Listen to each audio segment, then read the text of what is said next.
Yo los demás se irán incorporando. Bueno, miren, yo quería, antes de entrar en el tema de las parábolas en femenino, por decirlo así, recorrer algunas otras mujeres presentes en los evangelios para resaltar algunos detalles, a mi juicio, interesantes. Como se trata de textos que son bien conocidos, no se, no es tanto leer de principio a fin cada uno de ellos, pero sí detenernos en algunos aspectos que consideramos importantes. ¿Alguno de ustedes quiere leer lo que está en pantalla? Que sería una estructura concéntrica del texto de Juan 8, la de la mujer adúltera.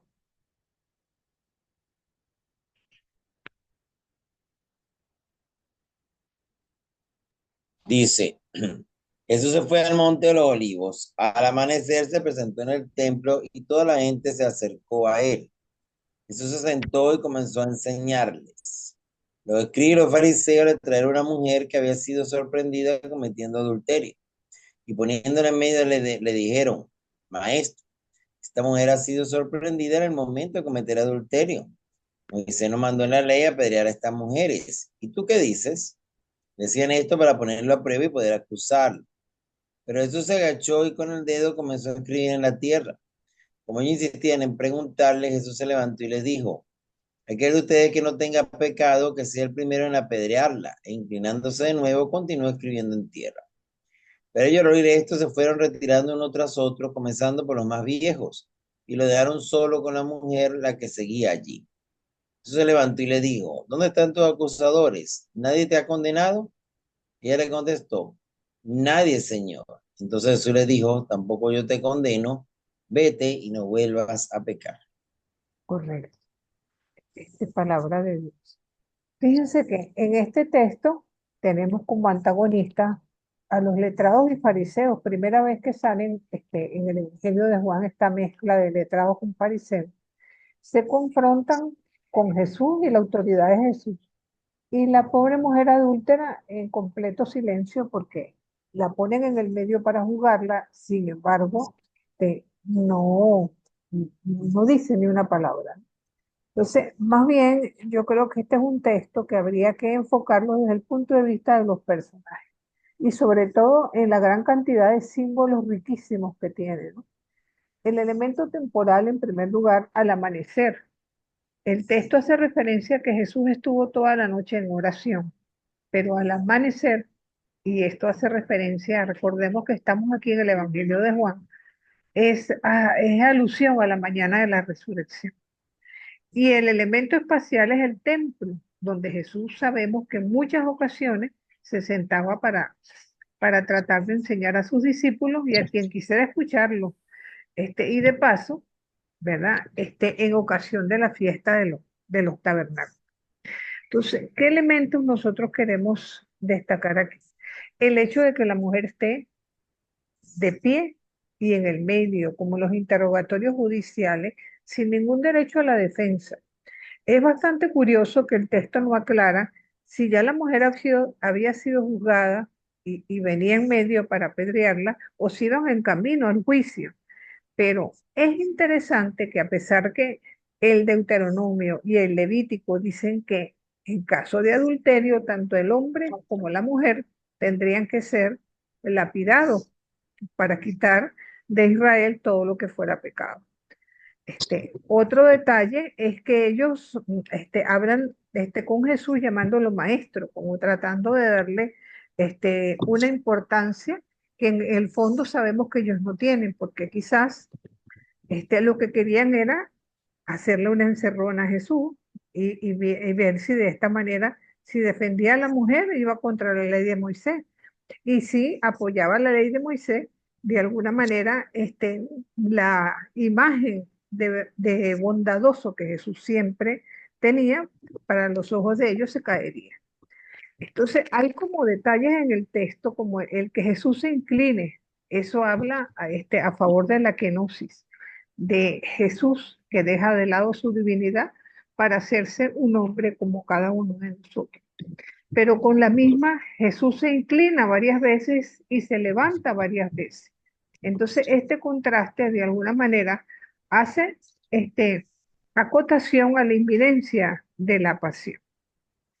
Otro elemento simbólico a tomar en cuenta es el hecho de que Jesús escribe en la tierra. Es el único texto donde se encuentra Jesús escribiendo. Entonces, la mayor parte de los exégetas asumen que Jesús escribiendo estaba haciendo referencia a un texto de Jeremías que hace alusión a escribir en el suelo el nombre de los pecadores.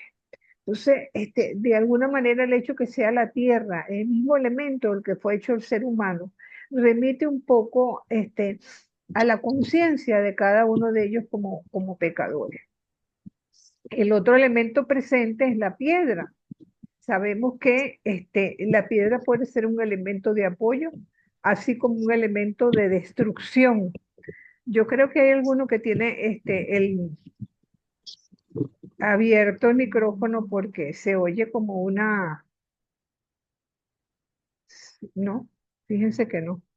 Entonces, es interesante, ¿verdad? Porque el mismo Pedro, se le cambia el nombre de Simón a Pedro, ¿no? Como para dar fundamento a la comunidad naciente y a la importancia que va a tener dentro de la comunidad.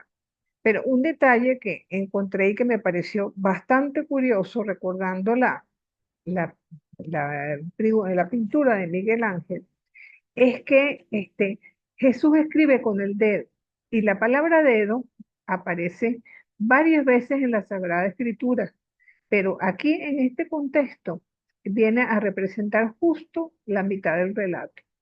Entonces, el dedo de Dios, de una u otra forma, indica su poder.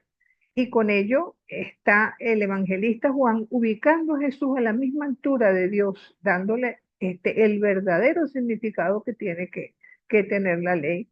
Y siempre me ha parecido curiosa esta pintura, porque pareciera que Dios es el que estira el dedo para acercarse al ser humano, pero el ser humano como que está muy cómodamente esperando que Dios llegue a él sin hacer del más mínimo esfuerzo. Y eso de alguna manera acota un poco lo que es vamos a decir, el devenir del humano, que muchas veces nos acordamos de Dios en el momento de la chiquita, pero sin embargo, en los momentos felices, en los momentos buenos, dejamos un poco a Dios de lado. Otro detalle también interesante es que en griego el adulterio se expresa con una expresión que recibe el nombre de moikeuo, pero es bien significativo que cuando se usa en voz activa tiene como sujeto al varón y entonces el objeto es la mujer casada. Pero cuando se usa en voz pasiva, resulta que el pobre hombre se dejó seducir por la mujer. Entonces, en ese caso concreto, sería ya cometer adulterio concretamente. Entonces, aquí habría que preguntarse nuevamente por qué se juzga solamente a la mujer y por qué ella no se le da de ninguna forma la oportunidad de defenderse, ¿no? Entonces, es curioso porque esto llega a ser una constante en muchísimos textos bíblicos donde se puede dudar, digamos, de la integridad de una mujer, pero el hombre que conjuntamente con ella este, cometió la falta es dejado completamente de lado sin dar el peso o el castigo que le corresponde como tal. Entonces, dicho esto, otra de las mujeres que yo quería comentar con ustedes es la samaritana. La samaritana es un texto extraordinario. Yo pensé dejarlo para cuando viéramos el evangelista Juan, pero como estamos viendo unas cuantas mujeres que estuvieron en contacto directo con Jesús, me pareció más apropiado mencionarlo en este momento. Ahora, fíjense que, ¿cuál es el papel de la samaritana en el contexto del evangelista Juan? Fíjense que de alguna manera va marcando varias pautas.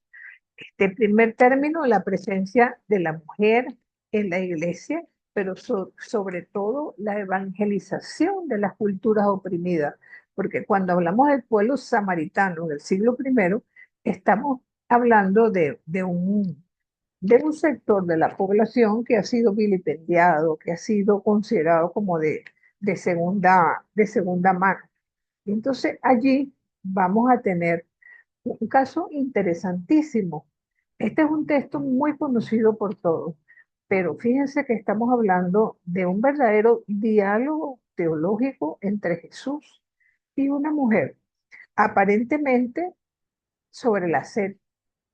Entonces, del que Jesús le muestra cuál es la verdadera fuente de esa agua, el simbolismo del pozo de Jacob, porque este acontecimiento se está dando en el pozo de Jacob. Entonces, y de alguna manera, esta conversación culmina en la convicción de la adoración que se le debe dar a Dios y la confesión mesiánica de Jesús por parte de esta mujer. Por eso se los destaco. Fíjense que es un encuentro paradigmático, que está presente en el Evangelio de Juan, cómo vemos con frecuencia en el Evangelio de Juan, lo vemos en el ciego de nacimiento, lo vemos con esta mujer samaritana, cómo la comunidad juánica pareciera estar expulsada ya de la sinagoga en este momento, ¿no? Quizás la presencia de samaritanos puede haber tenido que ver en eso. Y se trata de un encuentro verdaderamente paradigmático, ¿no? En que Jesús rompe las normas establecidas al hablar con una mujer en público y siendo samaritano, que eran despreciados por los judíos, digamos que es todavía más escandaloso. Entonces ella se acerca a tomar el agua del pozo, ¿verdad? Pero eso abre la puerta al encuentro. Recordemos que los hombres no iban a los pozos a sacar agua y que las mujeres iban a cierta hora. En cambio, ella va a una hora en que aparentemente no van otras mujeres. O sea que eso habla a favor de que quizás ella no tenía muy buena fama, ¿verdad? Ahora, sí es simpático, porque se nos presenta un problema de tipo histórico. Sabemos que es un texto propio de Juan, pero resulta curioso porque Jesús no hizo ningún milagro en Samaria, pero siempre tuvo una actitud positiva hacia los samaritanos. Lo vemos en el caso este, de, de Juan, de Lucas 10, por ejemplo, con el samaritano. Entonces, él llega huyendo de los fariseos, podía haber seguido por la costa o por el Jordán y sin embargo toma el camino de los samaritanos. ¿Por qué? Porque él quiere restaurar la alianza, ¿no? Y no puede dejar de lado Samaria. Entonces, de alguna manera se da toda una polémica y yo quería detenerme en una afirmación que hace Jesús. Tú has tenido 5 maridos y el que tienes ahorita tampoco es. ¿Qué quiere decir con eso? Porque Jesús no es adivino. Y generalmente la samaritana evoca los encuentros del Antiguo Testamento en los que alrededor del pozo se daban propuestas de matrimonio, como fue el caso de Raquel, como fue el caso de tantas mujeres del Antiguo Testamento, donde el pozo es el lugar del encuentro, ¿no? Entonces, y Jesús aquí no es el novio. Entonces, ¿cómo entender, cómo de alguna manera hacer referencia a qué se refiere Jesús cuando le habla de los 5 maridos? ¿Alguno de ustedes tiene alguna hipótesis al respecto? Este, hace referencia a los forma simbólica a los dioses de los samaritanos, al paganismo, pues en este caso, al politeísmo, perdón, quise decir, de los samaritanos, los dioses de Baal y todo esto, porque de hecho el lenguaje relacionado con Baal y afines es un lenguaje netamente nupcial también. Entonces, ahí la idolatría es una forma de infidelidad, de adulterio hacia Dios.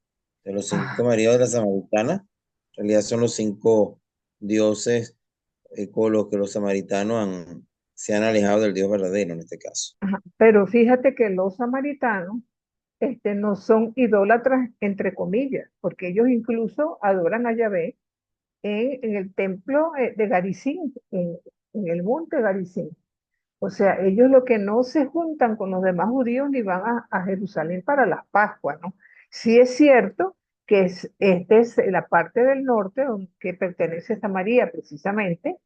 Allí estuvo con mayor contacto con los pueblos extranjeros y parte de la idolatría de Israel tiene que ver con esto. Pero fíjense la tesis que se me ocurre leyendo algunos de los autores que comentan este texto. Cuando Jesús, que no es ningún adivino, le dice, porque tú has tenido cinco maridos y el que tienes ahorita no es tan... no olvidemos que Juan escribe con mucho simbolismo, ¿no? Y siempre utiliza, pareciera que hablara, dando a entender algo más de lo que uno a simple vista escucha. Entonces, fíjense, si nosotros contamos todas las personas que han subyugado a Israel a lo largo de la historia, tenemos en primer lugar a los egipcios, después tenemos a los asirios, después tenemos a los babilónicos, después a los persas, después a los griegos y ahora a los romanos. Entonces le dice, has tenido cinco maridos y el que tienes ahorita tampoco es. Entonces, de alguna manera, si nosotros entendemos este texto en forma simbólica, podemos evocarlo sencillamente como el hecho, y tiene algo que ver con lo que estaba diciendo Nelson, cómo el pueblo de Israel y específicamente los samaritanos han dejado a Dios de lado, yéndose con dioses humanos, a los que Ujú. sencillamente le han prestado más atención que al propio Yahvé. Y eso, Aquí, si lo leemos aquí, en forma simbólica, podría ser entendido de esa forma.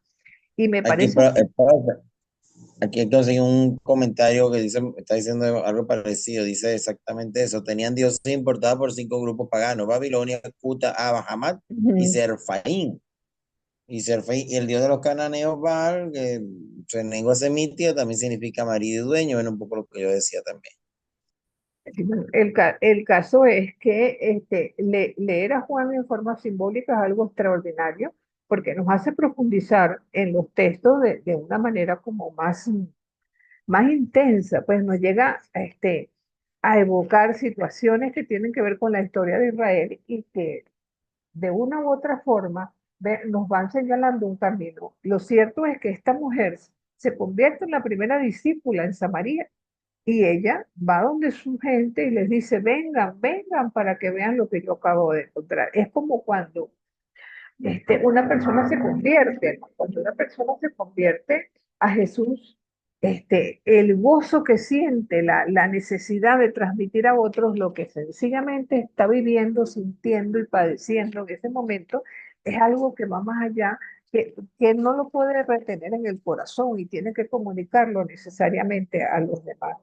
Y para mí esta es la grandeza de esta mujer samaritana, que de alguna manera se convirtió en la primera discípula y evidentemente la comunidad de Juan tenía muchos samaritanos en su seno.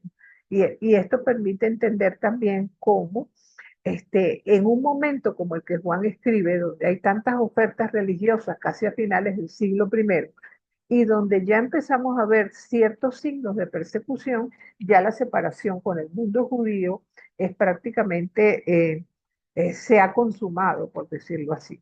Y es entonces cuando sencillamente nosotros valoramos la presencia y el valor de estas mujeres que de una u otra forma tuvieron contacto con nuestro ser. Otras de estas mujeres las encontramos en las hermanas de Lázaro, Marta y María. Ahí sí me gustaría que leyéramos un momentico el texto de Lucas 10:38 a 42. El de Juan 11 es muy conocido por nosotros. Tiene una declaración mesiánica por parte de Marta y evidentemente tiene que ver un poco con esa cercanía de Jesús a su pasión y muerte y cómo Marta, perdón, es capaz de evocar esa fe tan grande en nuestro Señor Jesucristo, consciente de que Jesús realmente es la resurrección y la vida para cada uno de los que creen en Él. ¿Tienen Lucas 10:38 a 42? Sí, Ah, ok. aquí lo tengo. Yendo todos de camino, entró en un pueblo donde una mujer llamada Marta lo recibió en su casa. Tenía esta una hermana llamada María, que sentada a los pies del Señor, escuchaba su palabra, mientras Marta estaba atareada en muchos quehaceres. Al fin se paró y dijo, Señor, ¿no te importa que mi hermana me deje sola en el trabajo? Dile pues que me ayude. Le respondió el Señor. Marta, Marta, te preocupas y te agitas por muchas cosas, y hay necesidad de pocas, o mejor, de una sola. María ha elegido la mejor parte que no le será quitada. Palabra del Señor. Te alabamos, Señor. Te alabamos. Estas dos hermanas representan en la vida de Jesús lo que es el valor de la amistad, porque todo parece indicar, a tenor de lo que encontramos en los evangelios, que no es mucho precisamente, pero ellos viven en Betania. Si nos vamos a lo que significa la palabra Betania, Bet Aní, Bet es casa, Aní es de los pequeños, de los pobres. Podríamos entonces vincular la casa de estos hermanos como una casa de acogida. Tanto es así que los evangelios nos dicen que cada vez que Jesús estaba de paso, siempre antes de ir a Jerusalén pasaba por Betania a visitar a sus amigos. Entonces, nos muestra la cara, otra cara de Jesús, por decirlo así, el Jesús amigo. Fíjense que estos hermanos no son mencionados al comienzo del Evangelio, este, muy al contrario, en más de una oportunidad en Lucas 9 se dice que el Hijo del Hombre no tiene dónde recostar la cabeza, ¿no? Pero al final tiene una casa donde llegar y donde quedarse, donde es acogido, donde se siente seguro y sobre todo donde lo ayudan de alguna manera a tener una pausa ante los momentos que se le avecinan, que no dejan de ser duros. ¿Y qué es lo más curioso de la amistad de Jesús con estas mujeres? Que ninguna de las dos es casada. Más extraño todavía, que Jesús pueda tener amistad con dos mujeres, a pesar de lo cual, ¿verdad? No tenía ningún problema en enseñarlas, al igual que sus discípulos. En el caso concreto que el padre Zapata nos acaba de leer, tenemos a la María discípula que se sienta a los pies de Jesús en actitud discipular, porque los sentarse para el maestro, para el rabino, era una postura y a la vez sentarse alrededor del maestro era una actitud discipular. Entonces, y con ello rompen completamente el molde de la sociedad de la época, pues que le impelía que la mujer tenía que estar para servir al varón. Por otra parte, tenemos a la otra hermana, a Marta, ¿no? Que está haciendo los quehaceres. Eso es coherente con lo que se piensa de la situación de las mujeres, que tiene que estar en un servicio que está vinculado a los quehaceres del hogar. Entonces, en este Evangelio de Lucas vemos cómo esa amistad es una buena noticia en el Evangelio, porque trata de alguna manera de integrar lo que es la oración, el servicio, la acogida, la contemplación y la acción al mismo tiempo, digamos, de manos de estas dos mujeres. La una sentada a los pies de Jesús y la otra trabajando en las labores del lugar. De alguna manera Jesús valora ambas cosas, pero siempre va a considerar que el dar paso a la palabra de Dios por encima de todo lo demás es lo más importante de todo. Entonces, es interesante porque de paso, en este caso, la que contempla es María, pero muy posteriormente, incluso antes de la resucitación de su hermano Lázaro, es Marta quien hace una confesión mesiánica que está en parangón, si se quiere, con la confesión mesiánica de Pedro en Juan 6:68. Entonces, es evidente que es una figura que contrasta completamente con los discípulos varones, como en el mismo caso de María Magdalena, porque se trata de la familia judía ficticia, por decirlo así, que expresa ante él una amistad sincera, una sensibilidad. Incluso se dice en el Evangelio mismo de Juan que en el capítulo 11 quien juga la cabeza de Jesús es precisamente una de estas hermanas. Entonces, esta confesión que hace Marta, incluso antes de que sea resucitado su hermano, yo repito, este, Señor, yo sé que tú eres el Cristo, el que tenía que venir al mundo, el Hijo de Dios. Esa es una confesión mesiánica extraordinaria y yo resiento que solamente se utilice en los velorios para hablar de que así como Jesús la resurrección y la vida, tenemos nosotros también la esperanza, pero no se valora en su integralidad lo que esta mujer, que de alguna manera se abre a la fe completamente con sus palabras. Entonces, no podemos de ninguna manera separar nada de esto en la vida de Jesús. Marta nos los recuerda y también ella es capaz de llamarlo maestro. Entonces, leer todos estos textos con ojos de mujer, de alguna manera, plantean esas preguntas que estoy haciendo. ¿Por qué se proclaman solamente en los entierros? ¿Por qué la proclamación mesiánica de Marta no se le da más peso en la liturgia? Estas mujeres, al igual que las discípulas de las que habló Lucas, también abandonaron sus casas, también estaban con Jesús en otro momento diferente a su casa. Entonces, esas preguntas me intrigan un poco porque evidentemente los evangelios no evocan algo sobre el particular, pero sí creo yo que es cuestión como de ir pensando, ¿no? En que ciertamente muchas mujeres que fueron tocadas por Jesús transformaron su vida completamente. Y al transformar su vida, pues, dieron también testimonio a otras personas.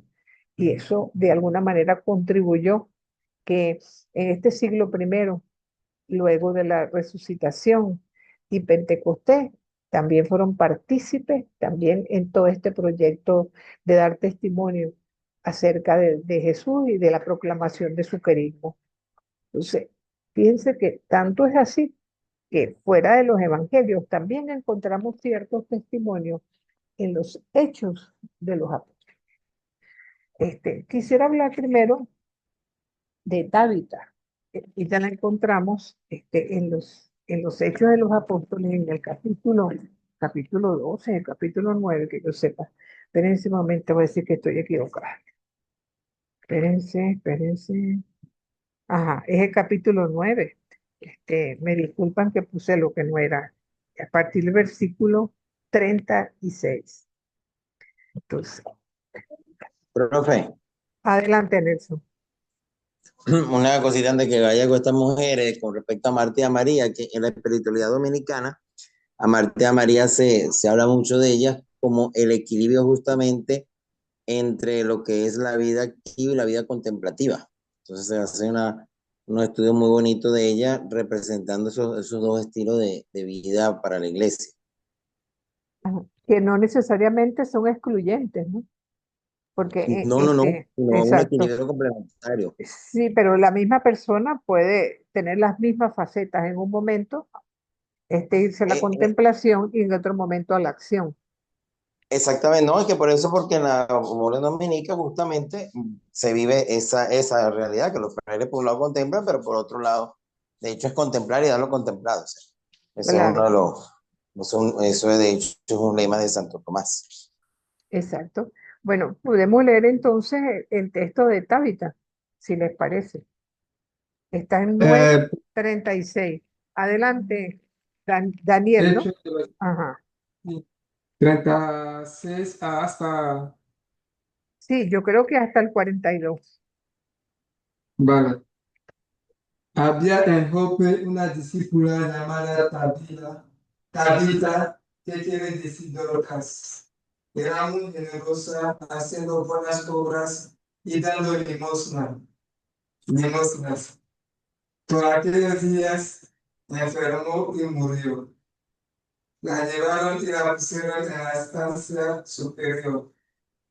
Lida está cerca de Jope y los discípulos, al enterarse que Pedro estaba allí, enviaron los hombres con este ruego: no tardes en venir donde nosotros. Pedro partió inmediatamente con ellos. Así que llegó, le hicieron subir a la estancia superior y se la presentaron todas las viudas, llorando y mostrando las túnicas y los mantos que Dorcas hacía mientras estuvo con ellas. Pedro hizo salir a todos, se puso de rodillas y oró. Después se volvió hacia el cadáver y dijo: Tabita, levántate. Ella abrió sus ojos y al ver a Pedro se incorporó. Pedro le dio la mano y la levantó. Luego llamó a los santos y a las viudas y se la representó viva. Cuando el suceso se divulgó por Jope, muchos creyeron en el Señor. Pedro permaneció en Jope bastante tiempo en casa de un curtidor llamado Simón.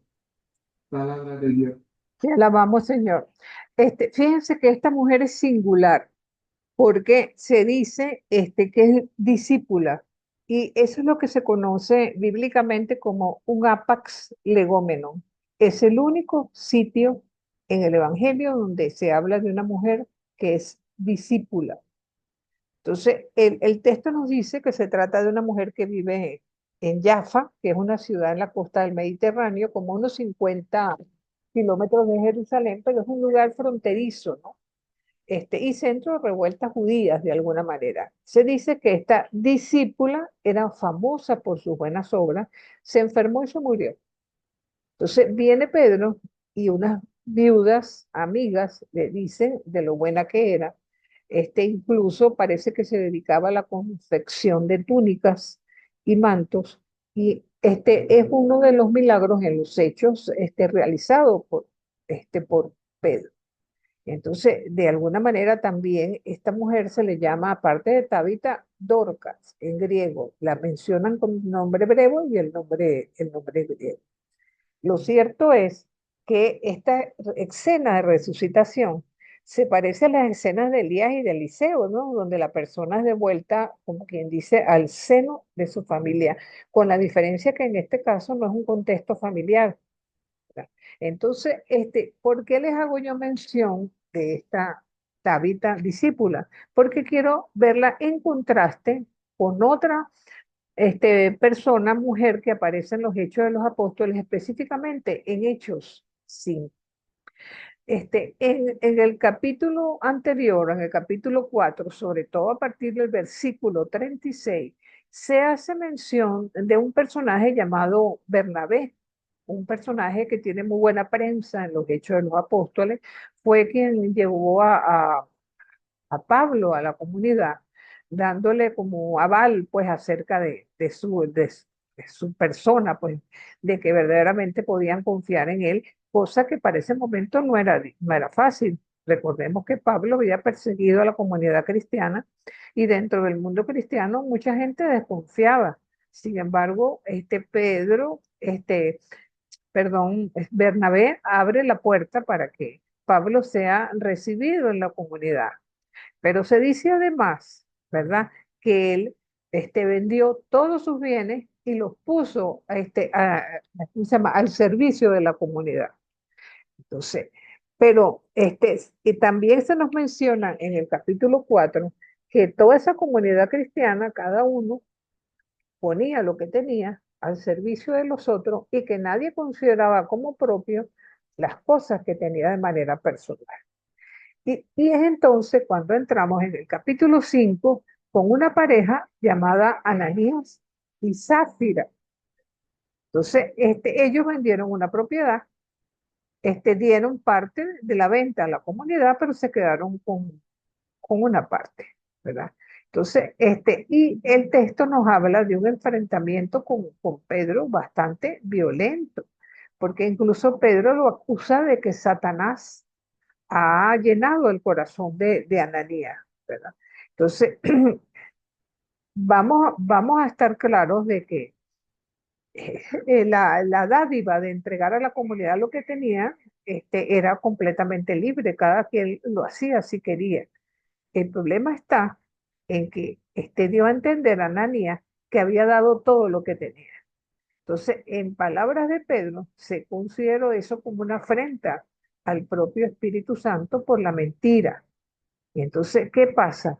Él le dice que lo que merece es la muerte, y en efecto, Ananías se muere. Pero entonces viene la mujer, llamada Zafiro.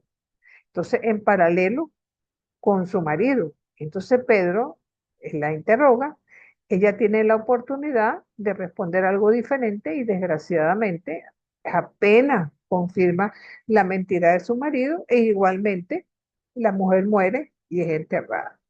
Entonces, habría lo primero que discernir si de qué estamos hablando, con una muerte real, que ambos se mueren, físicamente, o si es que se mueren para la comunidad, como unas personas que no, en las que no se puede confiar.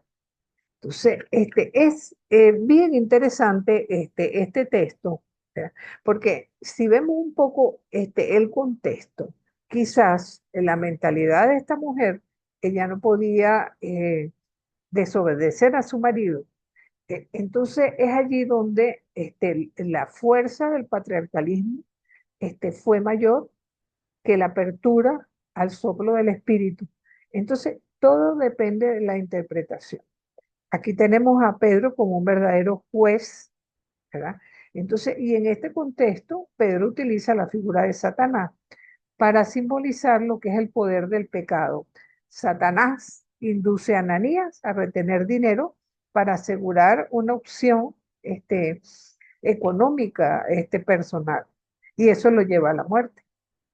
Y por su parte, la esposa también entonces, con ese vínculo estrecho con su marido, también aparece en las mismas condiciones. ¿Fue igual su pecado?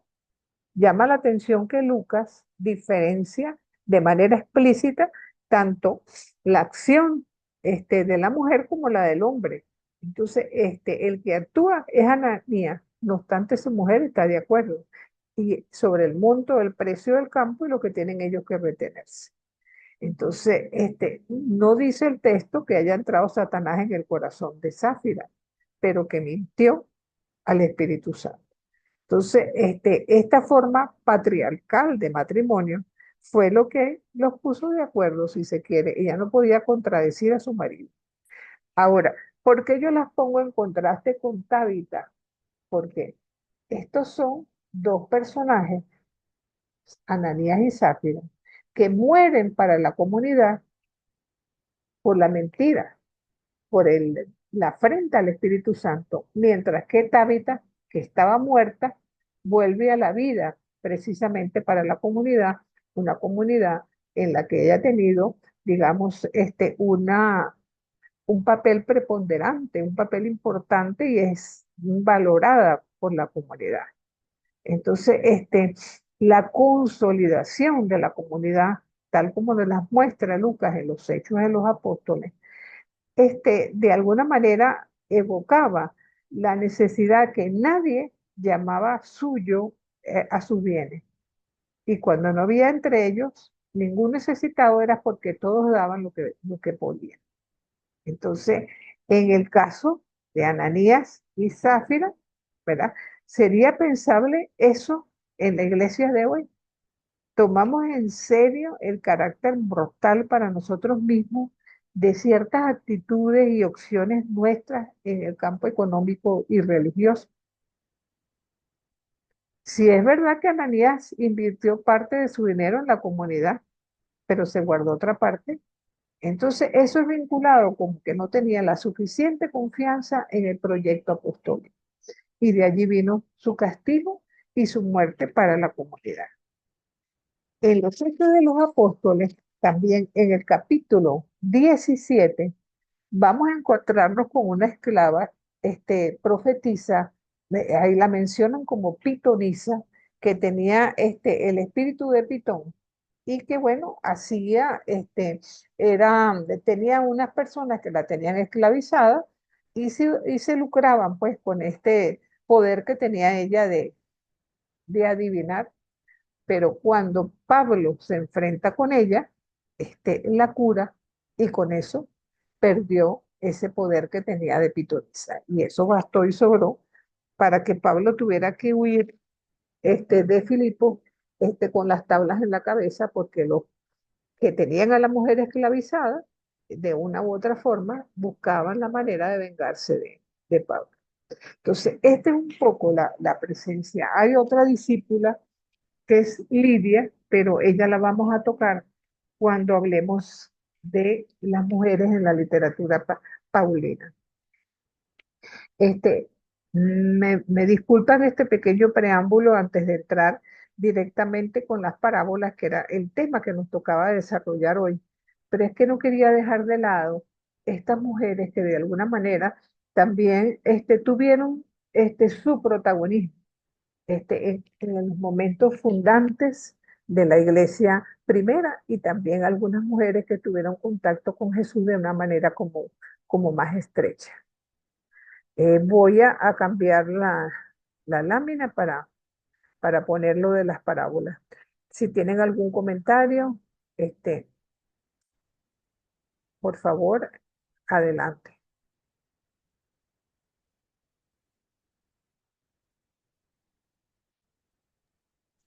Eh, un comentario, profe, no sé, por lo menos lo pensé ahorita mucho con la samaritana, ¿no? Que en el caso de las mujeres del Nuevo Testamento, con respecto a Magdalena, que ya sabemos toda la confusión de su identidad, con respecto a la misma adúltera, con respecto a la samaritana, con respecto a la hija de Herodías, que aunque no la menciona aquí en el texto, pero que siempre en la clase, quise decir, pero que siempre habiendo cosas tan importantes, todo ha girado en la reputación de la mujer y casi siempre traída por los pelos, me perdona la frase, ¿no?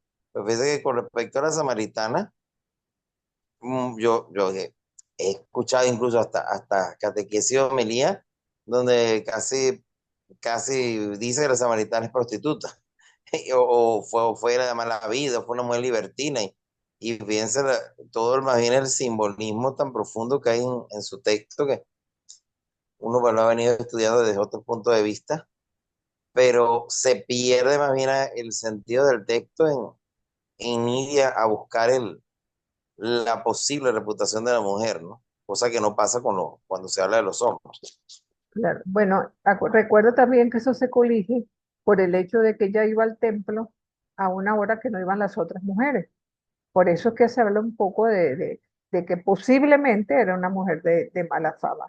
Lo interesante es que nuestro Señor no hace exclusiones de ningún tipo, ni a hombres ni a mujeres, ni a enfermos ni a sanos, ni a pecadores ni gente correcta. Entonces, eso es lo hermoso que nos va regalando los evangelios, de que Jesús no tuvo ningún tipo de discriminación. A veces nosotros somos quienes discriminamos, a veces somos nosotros quienes de una u otra forma, como que enviamos un mensaje errado sobre lo que afirmamos creer con nuestras actitudes y a veces con la manera como nos comportamos. Y bueno, miren, quisiera compartir con ustedes algunas parábolas en clave de mujer, por decirlo así, porque su protagonismo está evidenciado en femenino. Vamos. Sabemos que Jesús fue un maestro contador de historias que conocía a su gente, su medio, su tiempo, pero además tenía ideas nuevas, ¿verdad? Sus aliados, ¿quiénes fueron? los campesinos, los pecadores, la gente pobre. Sus enemigos por motivos religiosos fueron los fariseos, pero por motivos ideológicos, los herodianos, y por motivos políticos, las clases gobernantes y los saduceos. Entonces, esto lo lleva a tratar de alguna manera de ir acomodando su mensaje, ¿verdad? Al acontecer de lo que se estaba viviendo en la comunidad que le correspondió, en el sistema económico, político y cultural que le tocó, utilizando con mucha frecuencia la alegoría, porque se servía de comparaciones, sin tomar en cuenta la perspectiva de género, porque él desde la perspectiva del empleado que sobrevive con bajo salario, la parábola de los talentos que aprueba el sometimiento de un gobernante establecido bajo autorización de gobiernos extranjeros, la visión, si se quiere, patriarcal que refleja la parábola del hijo pródigo, que toma las decisiones sin consultar a la esposa que nunca aparece allí, ¿no? Entonces, eso sí, queda la duda si todas las parábolas, como las encontramos en los evangelios, sabiendo que fueran, como decimos, la ipsísima verdad de Jesús, si las comunidades que posteriormente traducen en forma oral todas esas historias y que posteriormente se colocan por escrito, si de alguna manera la adoptó a las necesidades de cada una de esas comunidades. Entonces, lo que sí es cierto, preguntarnos hoy, ¿qué haría Jesús cuando nosotros nos encontramos en circunstancias parabólicas en nuestra vida, ¿no? Entonces, es sorprendente porque, por una parte, la parábola introduce el reino de Dios. Se sabe que Jesús quiere transmitir verdades más profundas. Por eso se dice que las parábolas son polisémicas, que no solamente transmiten una idea, sino que son capaces de ir más allá de una sola interpretación. Por otra parte, enseñan que prácticamente Dios es el Dios de los pequeños, como decía el Papa Francisco, y se presenta en esta visión de Jesús como hijo. Y están ligadas a la encarnación necesariamente y cada una de ellas nos lleva a reflexionar qué es lo que Jesús quería enseñar realmente, qué es lo que sorprende, qué es lo que no es normal para la comunidad en la que se está relatando esto. Porque las enseñanzas de Jesús sabemos que son históricas, porque de alguna manera nosotros aceptamos las tradiciones bíblicas que se recogieron en estos relatos. Al mismo tiempo, decimos que es un mensaje profético, porque por la interpretación de las parábolas se pretende ensalzar realidades desde desde nuestro punto de vista nosotros debemos ser capaces de desenmascarar. Es praxis porque es una invitación a tomar nuevo rumbo y es popular porque eso nos obliga necesariamente, al igual que Jesús, a colocarnos entre los pequeños, a un Jesús que de la compasión, la solidaridad, la denuncia a lo que estaba mal hecho, el rechazo a la legalidad extrema y no a la espiritualidad de lo mismo. Entonces, y sobre todo siempre consciente que los destinatarios, de alguna manera, siempre iban a ser los más pequeños. Pero en su mensaje, Jesús estaba consciente que las relaciones entre hombres y mujeres eran abiertamente desiguales, donde el poder y la fuerza estaba de parte del hombre y había una clara discriminación hacia la mujer. Pero no solamente vemos eso en el caso de hombre y mujer, también los vemos en las relaciones injustas entre patrono y obrero, gobierno patriarcal en la familia, la explotación de otros seres para enriquecerse. Estos modelos que consciente o inconscientemente moldean la mente del lector, privilegiando principios muchas veces asimétricos en las relaciones de género. Vamos a ver ¿cómo se llama? Dos parábolas que encontramos en los evangelios. La levadura, esa apenas la encontramos en un versículo, Mateo 13:33, si alguno quiere leerlo, y la moneda perdida que encontramos entre los versículos 8 y 10 del capítulo 15 de Lucas. Si lo leemos sería estupendo. Profe, aquí Mateo 13:33. Exactamente. Dice, les dijo otra parábola. El reino de los cielos es semejante a la levadura que tomó una mujer y la metió en 3 medidas de harina hasta que fermentó todo. Es palabra de Dios, muy cortica, muy pequeñita. ¿Y qué dice Lucas 15, 8 al 10? Porque vamos a leer estas dos parábolas como en paralelo. Dice así, oh, qué mujer si tiene 10 dracmas y pierde una, no enciende una lámpara y barre la casa y busca curiosamente hasta que la encuentra. Y cuando la encuentra, convoca a las amigas y vecinas y les dice, alegraos conmigo porque he hallado la dracma que había perdido. Os digo que del mismo modo habría alegría entre los ángeles de Dios por un solo pecador que se convierta. Ajá. Fíjense, palabra de Dios. Fíjense que lo curioso en estas dos parábolas es que la protagonista es una mujer, ¿verdad? Que lleva, pero ¿qué acciones son las que llevan a cabo? Acciones que permiten transformaciones de rescate y afirmación de la vida. Entonces, ¿qué es lo que en la cultura se diría? Bueno, que están haciendo tareas femeninas, como es cocinar, barrer, limpiar, amasar el pan. Es decir, pan para alimentar a las personas y la moneda que es producto, si se quiere, del ahorro y del cuidado.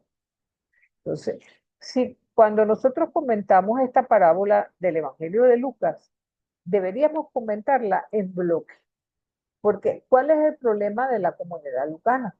En la comunidad lucana han entrado gente de toda clase social, por una parte, muchos fariseos que han entrado al cristianismo, pero que siguen con su mentalidad fariseica dentro del mundo cristiano.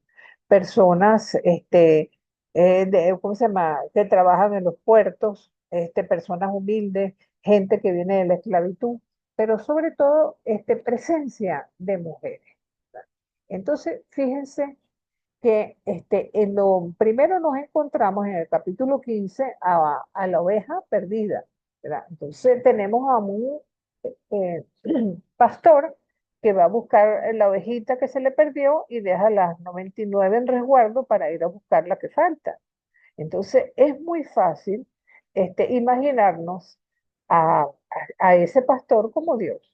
Después tenemos al Padre misericordioso de la parábola, en el que también tenemos a un padre que recibe con los brazos abiertos al hijo díscolo, que sabemos que viene porque está pasando hambre. Ahora, ¿verdaderamente está convertido o sencillamente la necesidad le hizo volver a su casa?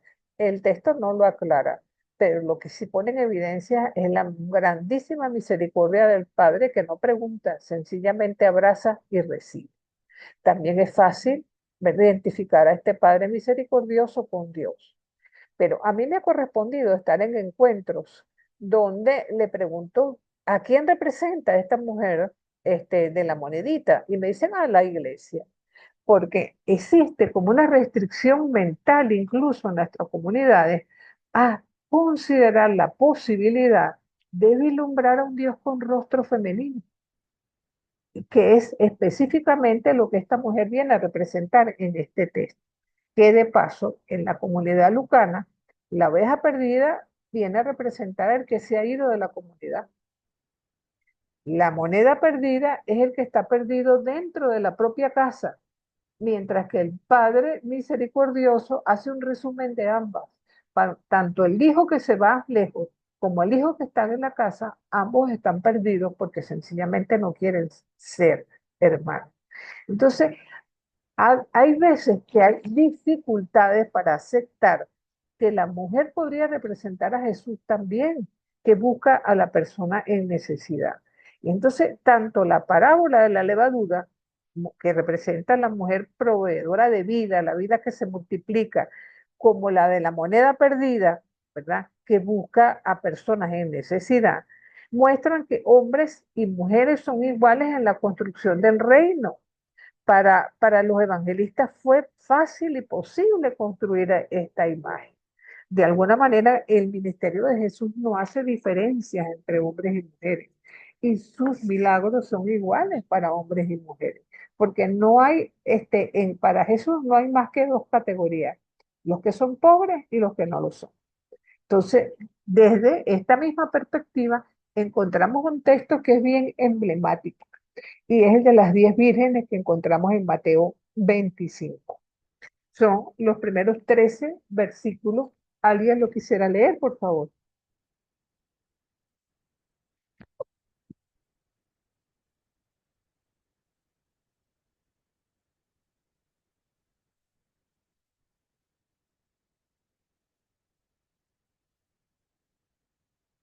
Lo tengo. No, Entonces, Adelante, perdón. adelante. adelante, padre José, dele. Dale, gracias. Entonces el reino de los cielos será semejante a 10 vírgenes que con su lámpara en la mano salieron al encuentro del novio. 5 de ellas eran necias y 5 prudentes. Las necias, al tomar sus lámparas, no se proveyeron de aceite. Las prudentes, en cambio, junto con sus lámparas, llevaron aceite en las alcuzas. Como el novio tardaba, adormilaron todas y finalmente se durmieron. Más a medianoche se oyó un grito: ya está aquí el novio, salid a su encuentro. Entonces todas aquellas vírgenes se levantaron y dispusieron sus lámparas. Las necias dijeron a las prudentes: dadnos de vuestro aceite, que nuestras lámparas se apagan. Pero las prudentes replicaron: no, no sea que no alcance para nosotras y para vosotras. Es mejor que vayáis donde los vendedores y os lo compréis. Mientras iban a comprarlo, llegó el novio, y las que estaban preparadas entraron con él al banquete de boda, y se cerró la puerta. Más tarde llegaron las otras vírgenes diciendo: Señor, Señor, ábrenos. Pero él respondió: os aseguro que no os conozco. Velad, pues, porque no sabéis ni el día ni la hora. Palabra de Dios. Bueno, miren, es evidente que esta es una parábola que siempre la hemos leído en clave escatológica. Algo así como que la necesidad de estar constantemente preparado porque no sabemos cuál es el día en que vamos a partir de este mundo y que tenemos que dar cuenta. Si uno lo entiende de esa forma, está perfectamente claro y deducible. Pero como se dice que las parábolas son polisémicas y que podemos nosotros interpretar de varias formas, a mí particularmente, como mujer, y como sé que la mayor parte de ustedes son sacerdotes o en vísperas de sacerdocio, vamos a decir así, me gustaría que me corrijan si es que yo estoy equivocada. Pero para mí, como les digo, me hace muchísimo ruido porque las parábolas en sí nos evocan pues lo que es evidente de la parábola y que tenemos que conservar y que es contrario al rey.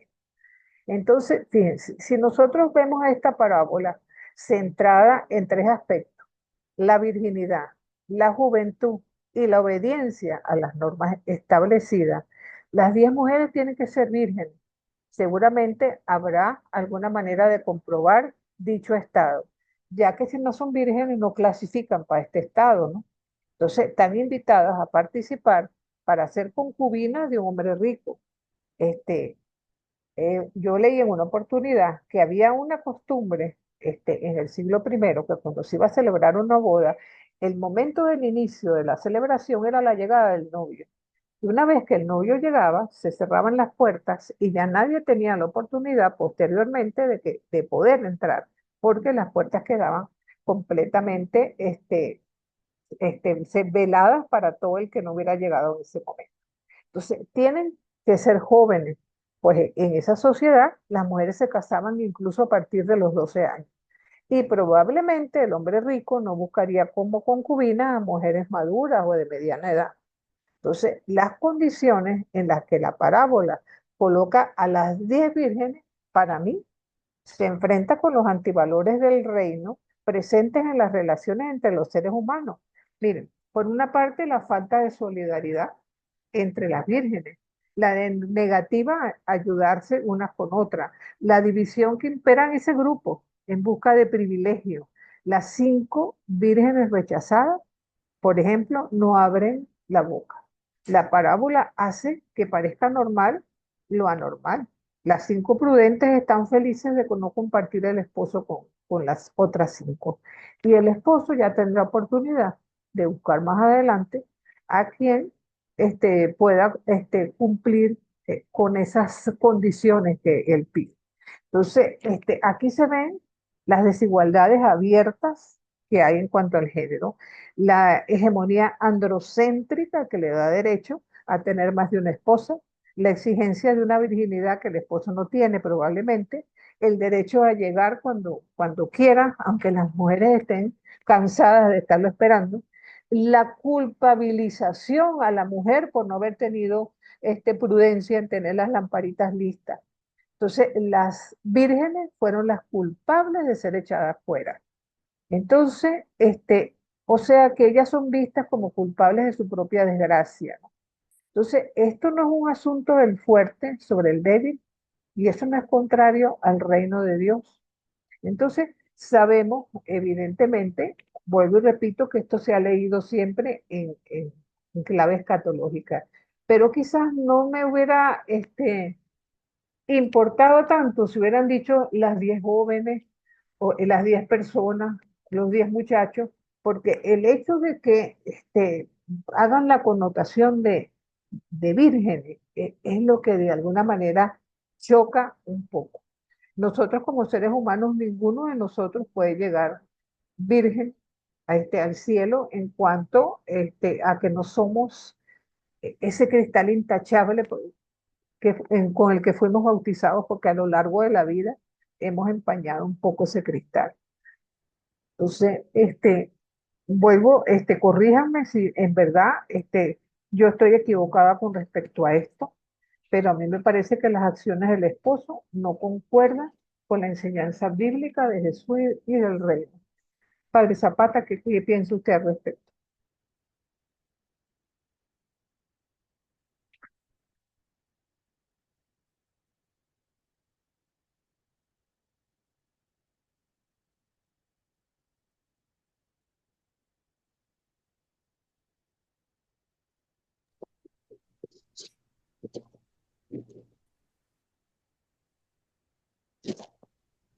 Bueno, profe, Lo, yo veo también, Adelante, padre.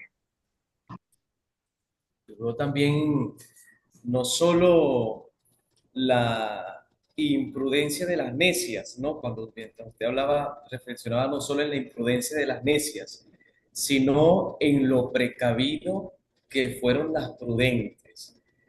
Y como siempre lo reflexiono en sus clases, esto es solo posible gracias al ingenio de la mujer. O sea, la mujer piensa más allá, tiene un sentido especial de lo que puede pasar, o sea, tiene como algo, y lo digo, bueno, ya lo veremos en el último tema que creo que habla de eso, ¿no? Lo digo por mi experiencia pastoral, ¿no? En el secretariado al cual dirijo está la presencia de las mujeres. Y yo me pongo a ver los hombres, aunque somos mayoría, y las 2 mujeres que nos acompañan en el secretariado, piensan las cosas con más detalle que nosotros. Y eso también lo veo aquí en la parábola de las vírgenes prudentes y las necias, ¿no? Que, o sea, la habilidad de las prudentes es gracias al ingenio femenino.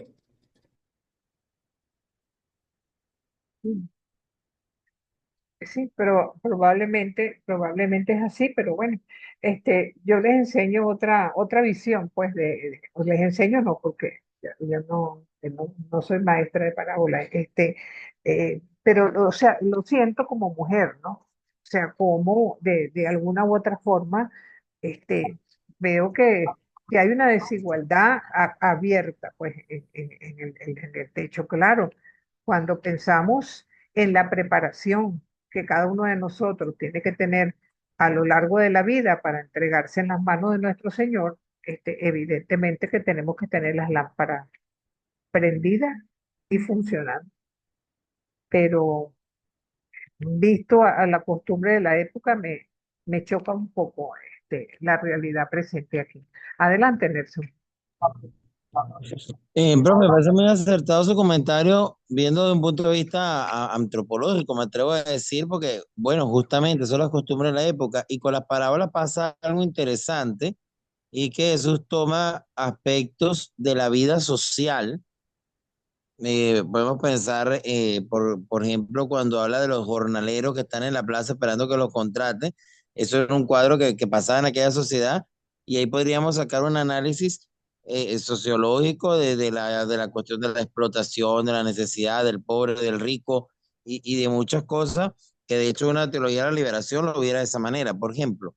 Sin embargo, Jesús toma estas realidades, o cuando habla del administrador infiel, que presenta a que ese administrador que no tiene nada de ético, al contrario, un ladrón, qué sé yo, un estafador, y no hace ningún juicio moral, por así decirlo, sobre esa conducta, sobre esa actitud, sobre esa situación, sino que ahí saca una analogía espiritual. ¿Qué importa al administrador? Bueno, mira, que a veces los que no son tan buenos, pues le pone más interés que al bueno. ¿Qué importa aquí?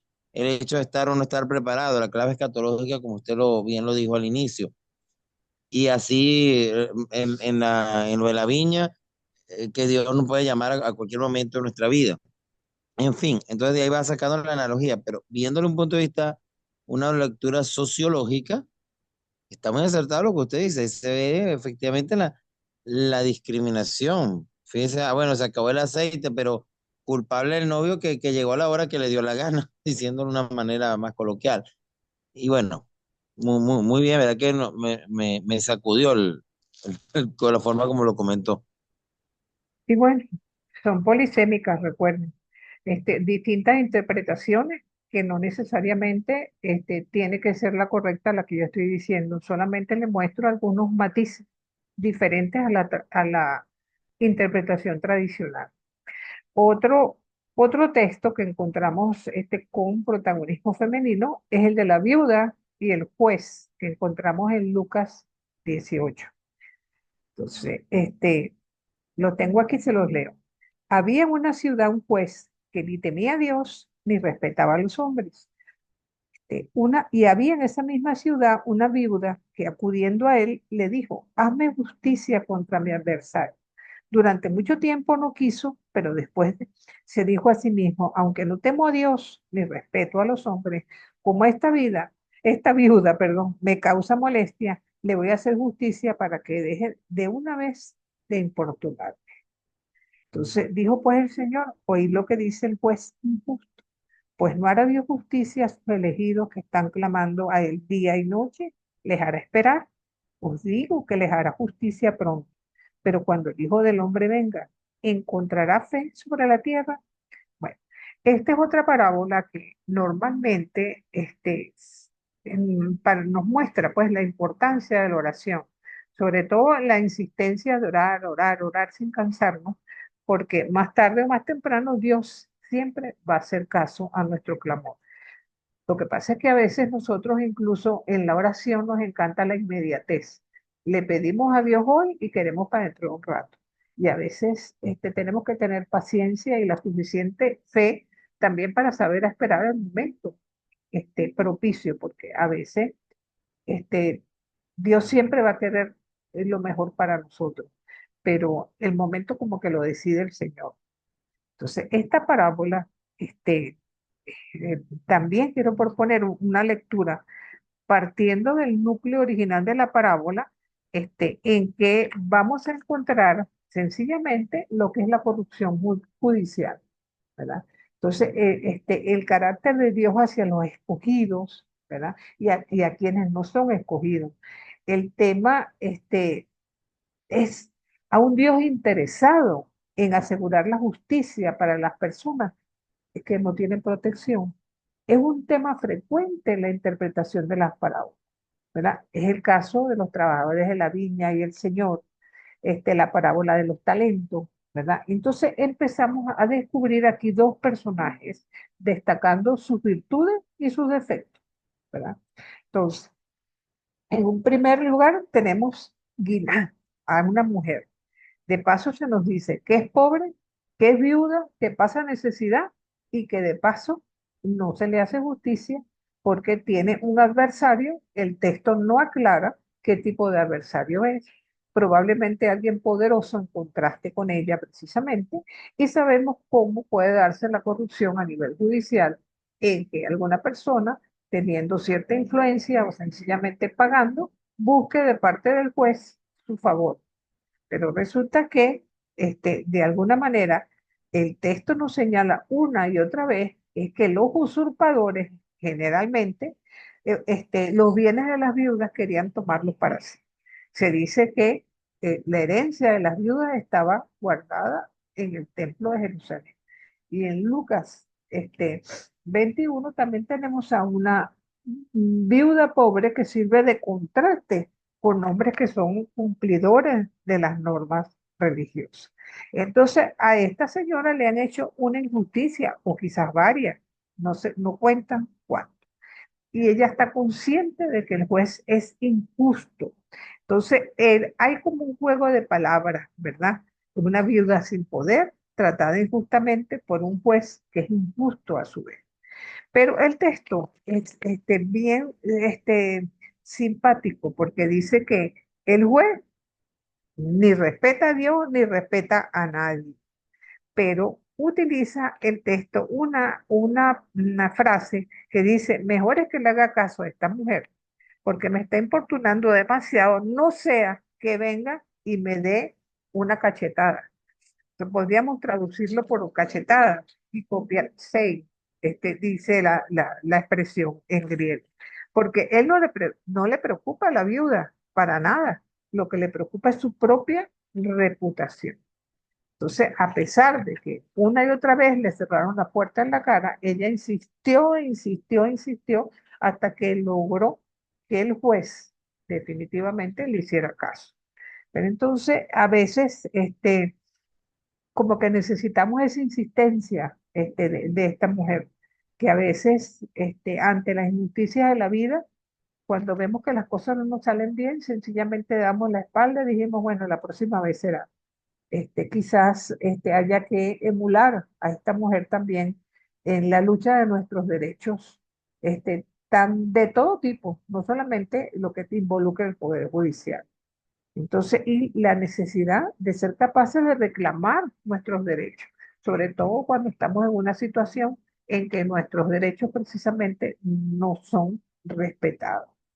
Entonces, eh, el poder de la oración es importante y el poder de insistir también para tratar de que las injusticias que nos rodean no se den también. Fíjense que termina diciendo, no hará justicia a Dios con los pequeños, con sus elegidos, ¿cómo se llama? A favor de las personas vulnerables precisamente. Entonces, esto es importante tomarlo en cuenta. Y finalmente tenemos otra parábola, el óvulo de la viuda, está en Lucas 21, del 1 al 4. ¿Alguien lo puede leer, por favor? Cualquiera de las dos versiones es válida, tanto la de Lucas como la de Marcos. Aquí tengo la de Lucas, profe. Adelante, Edwards. Dice, alzando la mirada, vio a unos ricos que echaban sus donativos en el arca del tesoro.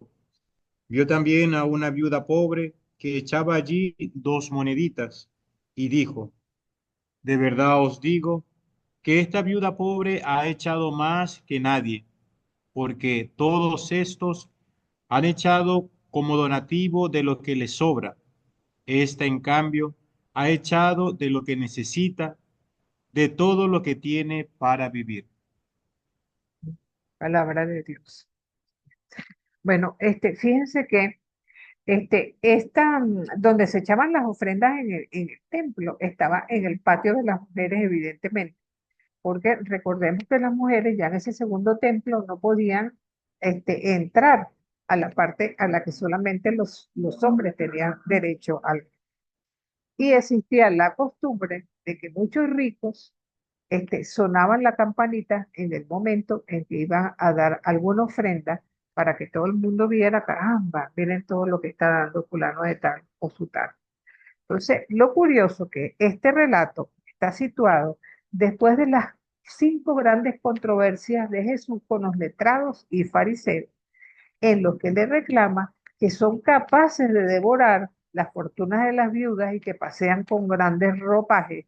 Ya él había mencionado al joven rico, por lo menos en la versión de Lucas, que no quiso seguir la invitación de Jesús, dejando de lado sus bienes y dándolo a los pobres. Entonces tenemos, ¿verdad?, otra viuda cuya interpretación no es tan fácil, porque si se considera que lo central en la escena es su comportamiento, vamos a decir que se presenta como modelo de generosidad en contraste con los ricos. Pero si la comparación es entre ella y quienes custodian las arcas del templo, es una víctima del sistema, prácticamente. Entonces, es calificada primero como pobre y según Lucas como muy necesitada. Las dos actitudes contrarias en el momento de donar. O sea, si no tiene, ¿qué va a estar donando? Entonces hace pensar, ¿verdad?, que lo que Jesús expresa a sus discípulos es que la viuda se está dando a sí mismo por completo a sí misma, lo que no hacen los ricos, que no dan nada de sí mismos, sino lo superfluo, lo que les sobra. Entonces, esto también puede ser una realidad. Díganlo ustedes que tienen sus parroquias, si no hay veces en que dicen, caramba, aquí hay una necesidad, pero si se lo doy, me voy a quedar con algo que necesito para mí. Y sin embargo, ven la necesidad de la persona como más imperiosa y dejan y se quedan sin nada. Y sin embargo, ahí donde está el contraste. Jesús como que multiplica el 100 por 1, porque cuando se da de esa forma, pareciera que los bienes, tanto materiales como espirituales, de alguna manera se multiplican, ¿no? Entonces, no es tampoco relación, leyendo el texto entre la viuda y los jerarcas del templo, porque eran muchas ofrendas que se presentaban cada día en el templo. Unas eran de los productos de la tierra, consistían en la harina, el aceite, las espigas, el pan cocido, ¿verdad? Donde se depositaba también el incienso que se quemaba en el altar y sobre todo la importancia de los holocaustos diarios que eran parte del sacrificio, ¿verdad? Y los judíos, ¿verdad?, para el sostenimiento del templo depositaban sus limosnas, como les decía, en un lugar visible que se llama ya va, gasofilacio, ¿verdad? Eso lo vemos, por ejemplo, en Marcos 12:41. Marcos 12:41. Déjenme buscarlo rápidamente. Marcos 12:41.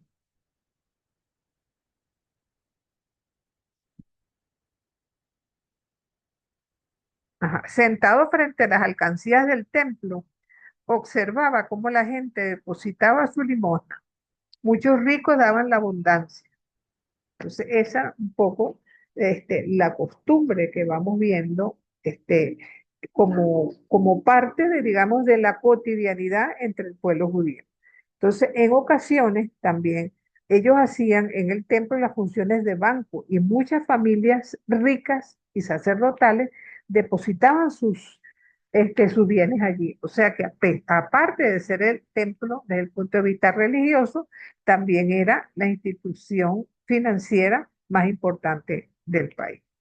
Entonces, imagínense cómo esto, se ve el contraste con esta pobre mujer como un verdadero ejemplo de donación, de comportamiento y, digamos, de verdadero servicio al templo. Entonces, en el texto, el verbo mirar se menciona dos veces y decir una sola vez. Con ello, si se quiere, evocamos lo que es la lectura popular de la Biblia, en lo que primero se ve la realidad, luego se juzga y posteriormente se actúa. Entonces, de alguna manera Jesús va mostrando a sus discípulos cómo las personas generosas acaban recibiendo más de lo que dan. Y eso es una realidad en la cotidianidad de nuestra existencia también. Y ella es mejor ejemplo a seguir que todos aquellos ricos y fariseos que estaban dando lo que de alguna manera le sobraba, ¿no? Entonces, pensemos que cada día el Señor espera de nosotros la ofrenda de nuestro trabajo, de los pequeños conflictos en los que salimos adelante, de la misericordia bien vivida, de- del preocuparnos por las necesidades del otro y no solamente de las nuestras. Y eso, en parte, yo creo que es la mayor riqueza que nos vislumbra el recorrer un poco el camino de estas parábolas en clave de mujer, por decirlo así.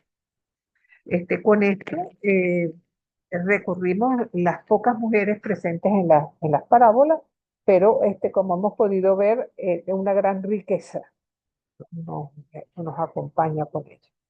Entonces, no sé si alguno quiere hacer algún comentario, porque ya con esto terminamos el tema de las parábolas. La semana que viene veremos algunos milagros también en clave de mujer.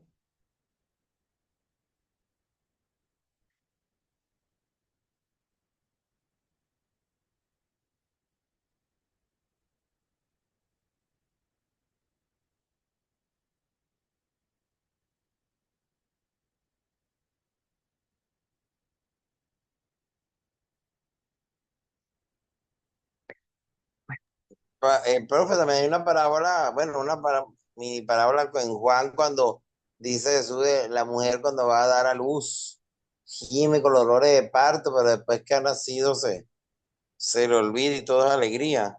Se podría tomar como otra parábola también con presencia Bueno, femenina, ¿no? eh, bueno, pero esa, fíjate tú que está en el contexto del Evangelio de Juan, en el capítulo 17 cuando habla de lo que es, de lo que le prepara a él el destino, su muerte y posteriormente su resurrección. Como muchas veces, Correcto. en otras palabras, no vamos a llegar nunca al domingo de la resurrección sin pasar con el viernes de la Pascua, ¿no? Entonces, quizás allí hace una comparación que más bien sería una alegoría más que parábola. Sería quizás una alegoría. Sí, entonces, bueno, si no tienen comentarios, si así lo desean, lo dejamos hasta aquí. Yo les deseo una muy buena semana y nos vemos ya prácticamente en el último mes del curso. Es increíble que ya estemos casi terminando. Que la pasen muy bien y bueno, Dios los Muchas bendiga. gracias, A la hora, igualmente. a Hasta la orden. luego. Hasta luego, Nelson.